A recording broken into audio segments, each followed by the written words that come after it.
Very good morning to all my friends. How are you? I hope you're all very well. I just have a few bits of introduction to give you, as usual. Just to tell you that, as you're probably aware, yesterday there were the first meetings that went on. For example, a meeting between High Representative Ashton and Minister Zarif. There was a lot of internal contact and preparation work done yesterday. The session proper kicked off this morning shortly after 9 o'clock with an hour-long plenary session. What happened there was that the plenary agreed the kind of plan of how the work would be done, how the work would progress over the coming days. There was much appreciation expressed for the work of High Representative Ashton in organising the talks. She asked her colleagues, the political directors from the E3+3, to do a series of bilateral meetings with the Iranian side, each one focusing on particular aspects of the nuclear negotiations with Iran. Later on, of course, there will be coordination between the E3+3 to feed back what has happened in those bilaterals. Following the plenary session, the High Representative met the Director General of the IAEA, Mr. Amano, to discuss a range of issues, part of our regular contacts with that organisation. She expressed our appreciation of the role that the IAEA has played in implementing the Joint Plan of Action, and also discussed the key role that the organisation will play in implementing the deal once it's done.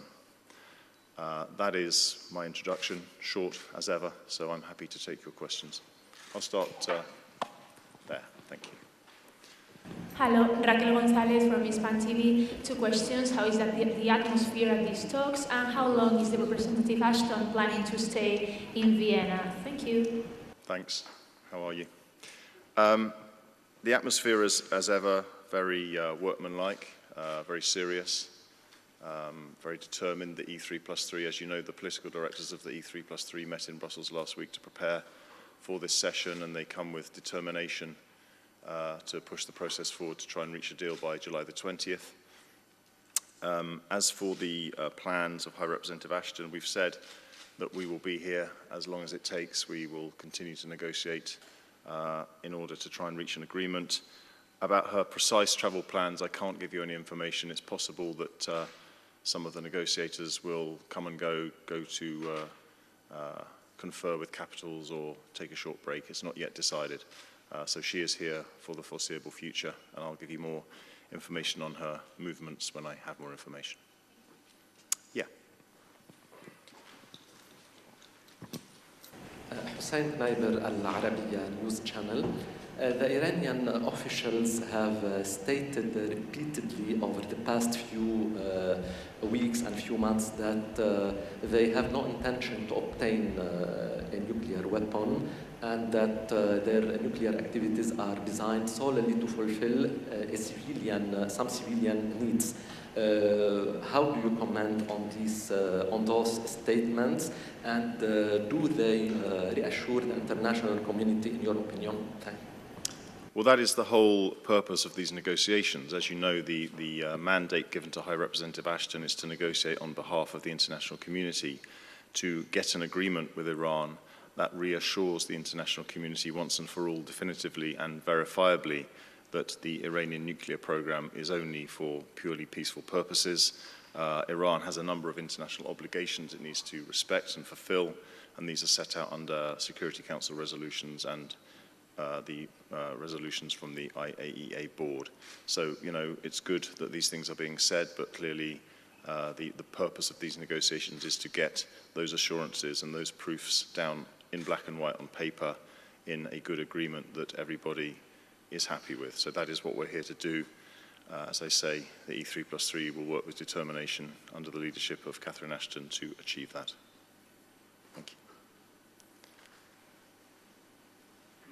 Could this be the shortest ever? No? Fred?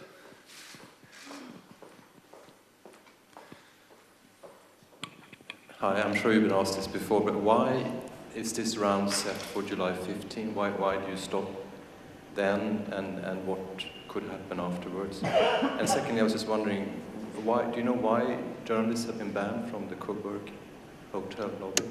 On your first question, there is no set timing that I'm aware of. I mean, we are going to negotiate for as long as it takes to get a good agreement. Of course, everyone is aware of the July 20th deadline. We have, as I've said already, a sense of determination to get an agreement by that deadline, and we hope that the Iranian side will come in a similar spirit and that we can get an agreement. It will take the time that it takes. That's all I can say. And on the Coburg issue, it's a question of a security-based decision. Sorry? A security decision by those in charge of security for these negotiations. Yeah, sorry, at the front, yeah, and then I'll come to you, Lawrence. The follow-up on that, basically that obviously hinders our work tremendously, and if you can do something about it to make our life easier, it would certainly be appreciated, the Coburg moment. I take note of your request. I mean, you have an excellent media center here with all the facilities, and of course, you know, you are free to do your work in any public space. But clearly the hotel is also a hotel where there are guests staying, so I think a decision was taken with that in mind. Lawrence. Michael, first question, who is in charge of security here? I mean, is this, I mean, let's just be frank, is this a decision that the EU is taking, or is this a decision that was requested more broadly by the negotiators? That's the first one. I don't actually know the answer to your question. I mean, Austrian security services are in charge of security.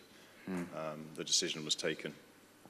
Because obviously in Geneva we were able to try and ask questions. People don't have to answer them, but there was a way of doing that because we were all in the hotel lobby, much to the delight of the management of the hotel. But I mean, it did allow for some access to information, which is now going to be impossible. Well, you're welcome to talk to people if you want to. But who would those people be? I mean, who is well, I making mean, I'm the spokesman, and I walk in and out of the hotel sometimes. So you're welcome to speak to me anytime you like, Lawrence. Sorry, you had another question. Yeah, a couple of others. Obviously, the Zarif and statement yesterday and John Kerry's op-ed on Tuesday, fairly kind of hard statements. You talked about the atmosphere in the talks still being kind of serious and workmanlike. I mean, was there any echo of that in the last 24 hours of the kind of slightly harsher statements that we've seen? And was there any discussion at all that you're aware of in the last 24 hours or in Brussels last week on extending and what it would take to extend the talks?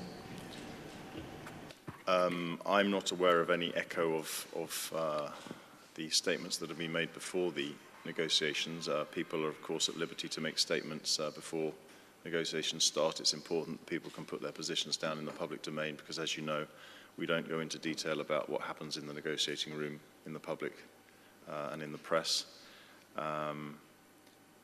You know, both sides know what it is they want to achieve, and you know, our position is absolutely clear. So I don't.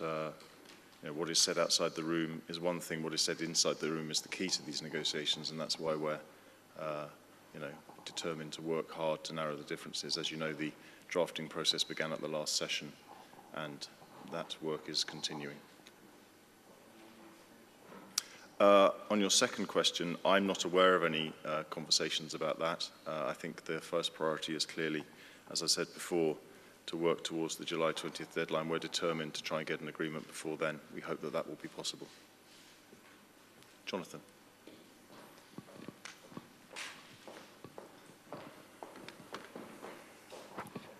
Jonathan Tyrone, Bloomberg News. Thanks, Michael. Could you clarify when Lady Ashton's term officially comes to an end, given that the new commission is entering power in Brussels? And can you also speak to the possibility of contingency planning if the talks do extend past her term? Is there a possibility in play that she could remain mediator? Well, Jonathan, you know that I'm not paid to deal with hypothetical situations, so I'm not aware of any contingency planning. As I've said, our aim is to try our very best to get an agreement by the 20th of July. Officially, the term of the current European Commission and her term ends on the 31st of October. So there's a little while yet. Any more? No? Well, thanks very much, everyone. And I don't know when I'll be down to see you again. Oh, Fred, sorry, yeah. Yeah.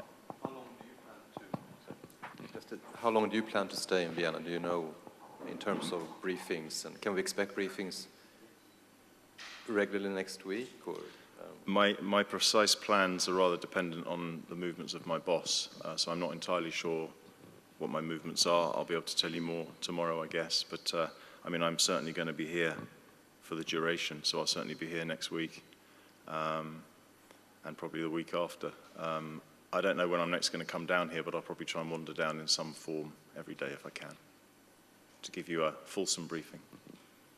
Thanks, everyone. Thank you.